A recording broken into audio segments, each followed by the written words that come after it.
check that out.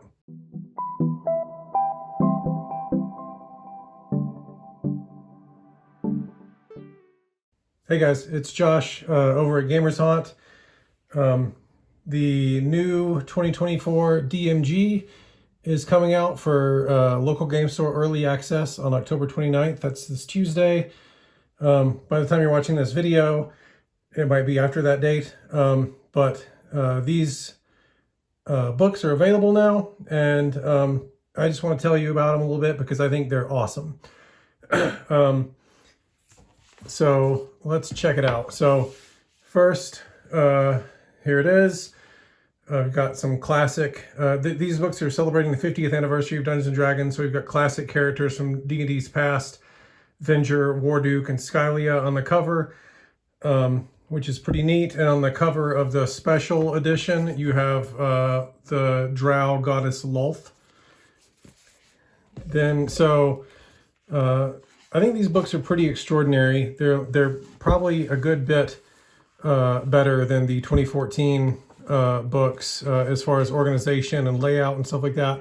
But the DMG in particular just has a lot of really useful information that a Dungeon Master is going to get a lot out of reading. There's all kinds of stuff in here about running the game, making adventures, creating campaigns. There's a lore glossary. There's all kinds of cool treasure stuff, tracking sheets, rules for bastions. You have a whole DM's toolbox set, and you have what I'm particularly excited about, which is a complete campaign setting. You have Greyhawk in here, the first D&D setting created in the at the very beginning of the game by Gary Gygax. So lots of great art. I'm not going to flip through and show you every page, but you have stuff like how to run a session. So if you're new to D&D and you're just trying to figure out how to get started, this is going to show you what you need to be able to do that. And sort of like the nuts and bolts of what playing the game is about. What's important, how to like make sure everybody has a good time, all that stuff. The ideal size for groups, just all kinds of interesting stuff about like tricks and tips for running a game. You have firearms in here, all kinds of neat things that you can use to like just sort of enhance your game. Prestige that you can get, titles, medals, parcels of land, how to run mobs, NPCs, cool tables, NPC tracker, settlement rules, renown, settlement tracker, siege equipment, just all kinds of great stuff in here. Then you have sort of like the how to create an adventure, which is, you know, really important and something that the old DMGs didn't do very well. The sort of situations, the level ranges, where to set it, a key for how to make maps, hooks to like bring your players in, how to plan an encounter, how to like balance things, all kinds of neat stuff.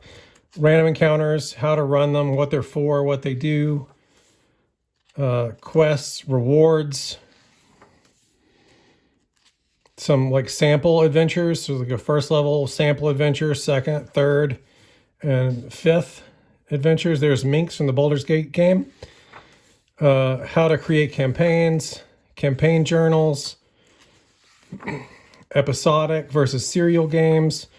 Here's the campaign setting stuff for Greyhawk. So it kind of explains and breaks down what Greyhawk is like. You'll get the gods. It breaks down the city, what's there. Great map. Neighborhood by neighborhood. Some locations in the city. The area immediately around Greyhawk City. And sort of adventure hooks for that area. And then the sort of the regions of the Flyness and what you would find in that place. All very reminiscent of the Greyhawk Gazetteer from the early 80s. Then you have a whole planar cosmology. Explains what all the outer planes are like.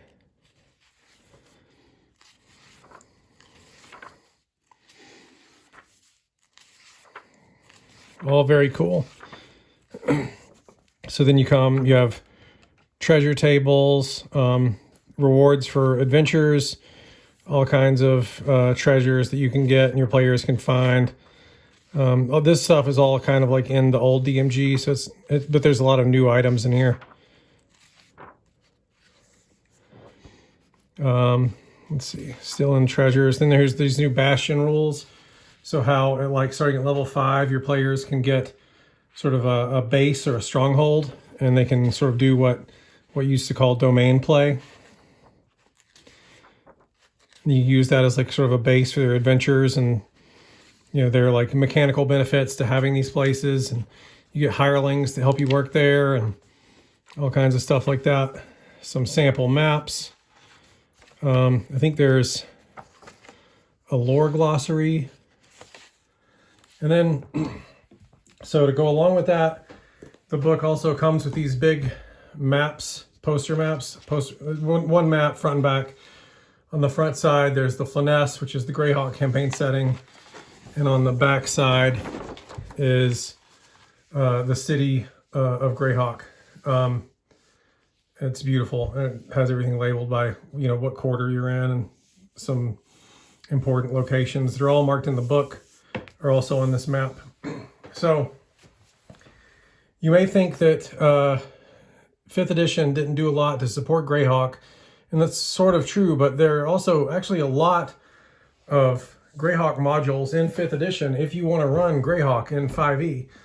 This was one of the first collections to come out, Tales of the Yawning Portal, and most of the adventures here are classic Greyhawk adventures. White Plume Mountain, Hidden Shrine of Tamwakon, Against the Giants, Tomb of Horrors. These are all classic Greyhawk adventures.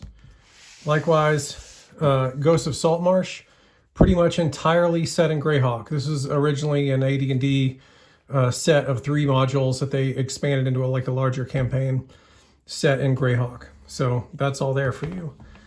You also have Quest for the Infinite Staircase, which just came out not very long ago, and has classic Greyhawk adventures such as Beyond the Crystal Cave, Lost Caverns of Sojkanth, Expedition to the Barrier Peaks.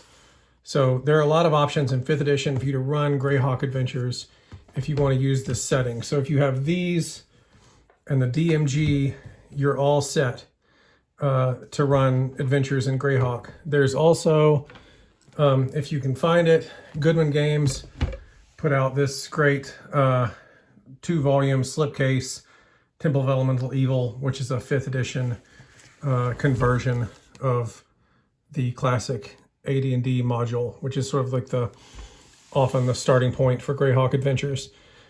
So that's it. That's my quick pitch on the Dungeon Master's Guide 2024 for 5th edition Dungeons & Dragons. Come by Gamersont and pick it up. Thanks. Bye.